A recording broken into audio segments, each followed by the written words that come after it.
ethnic majority as well. And that was seen as the approach they were using to get that extra 3.5%. Well, I think what came out was something a little different, but extremely interesting. I think what they ended up getting more than the 10%, at least according to post-election surveys, just from Kurds. That of the 13% that they got, perhaps 2% or so came from Turks, but probably 10 to 11 came from Kurds. Now, how did they do it? I would say two ways.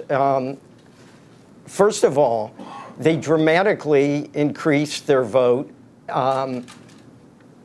in the traditional Kurdish populated areas, in significant part because of what Eliza said, because so many Kurds who had previously voted for AKP were now turned off by Erdogan. His comments on Kobani is saying his seeming junking of the very peace process that he himself had started.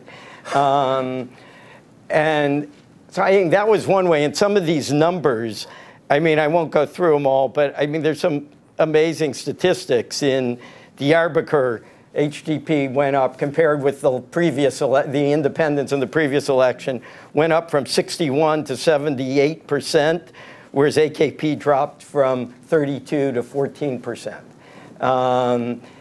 That pattern was repeated all over the Southeast. And I would say, actually, where did AKP lose its parliamentary majority? It lost it in the Southeast.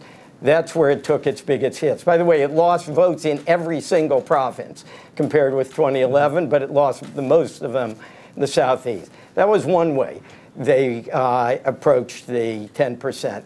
The other way is they got a lot of votes in the non-traditional Kurdish areas. As a matter of fact, they got slightly more votes in the West, or what I say by the West, outside the Southeast, than they got in the Southeast, in the traditional Kurdish areas.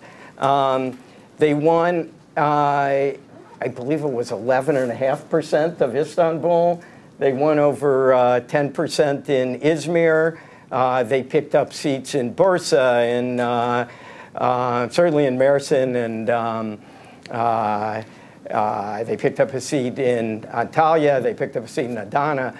So are those, Alan, are those Kurds living? But are those Kurds living in the West, do you think, or are those ethnic Turks voting for According to the exit polls, I mean, as we know, we don't know exactly who it was voting, but it seems that most of those were Kurds voting. For example, in Istanbul, according to some surveys, is close to 20% Kurdish, and it seems a huge number of those voted for HDP.